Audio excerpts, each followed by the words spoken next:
How can you know that I'm self-censoring? How can you know Don't say that you're journalists self-censoring. I'm sure you believe everything you're saying. But what I'm saying is if you believe something different, you wouldn't be sitting where you're sitting.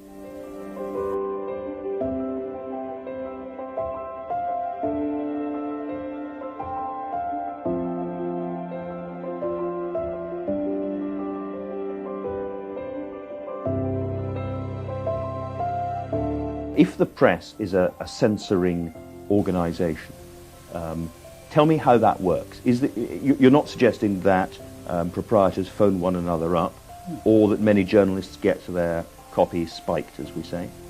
It's actually, Orwell, you may recall, has an essay called Literary Censorship in England, which was supposed to be the introduction to Animal Farm, except that it never appeared, in which he points out, look, I'm writing about a totalitarian society, but in free democratic England, it's not all that different.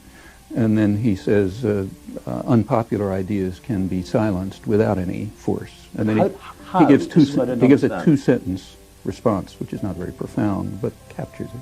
He says two reasons. First, the press is owned by wealthy men who have every interest in not having certain things appear. But second, the whole educational system, from the beginning on through, just gets you to understand that there are certain things you just don't say. Well, spelling these things out, that's perfectly correct. I mean, it's the first sentence is what we expand on. This is what I don't get, because it suggests that, I mean, I'm a journalist, people like me are self-censoring. No, not self-censoring. There's a filtering system that starts in kindergarten and goes all the way through.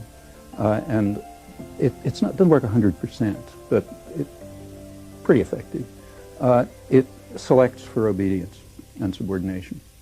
And especially, I think that's... So stroppy people won't make it to positions of influence. Behavior problems, or if you read applications to a graduate school, you see that people will tell you he's not, doesn't get along too well with his colleagues. You know how to interpret those things. I'm just interested in this because I was brought up, like a lot of people, probably post-Watergate film and so on, to believe that journalism was a crusading craft and that there were a lot of disputatious, stroppy, difficult people in journalism. And I have to say, I think I know some of them.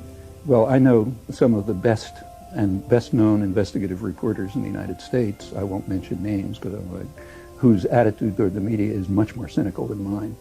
In fact, they regard the media as a sham, and they know and they consciously talk about how they try to play it like a violin. If they see a little opening, they'll try to squeeze something in that ordinarily wouldn't make it through.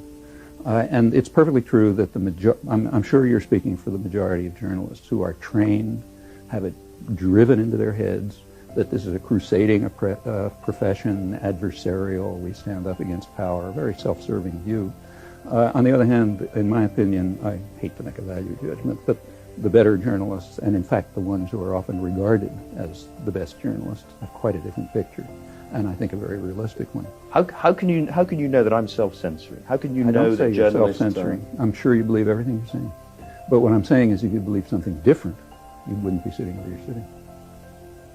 We have a press which has, seems to me, a relatively wide range of view. There is a pretty small c conservative majority, but there are left-wing papers, there are liberal papers, and there is a pretty large offering of views running from the far right to the far left for those who want them.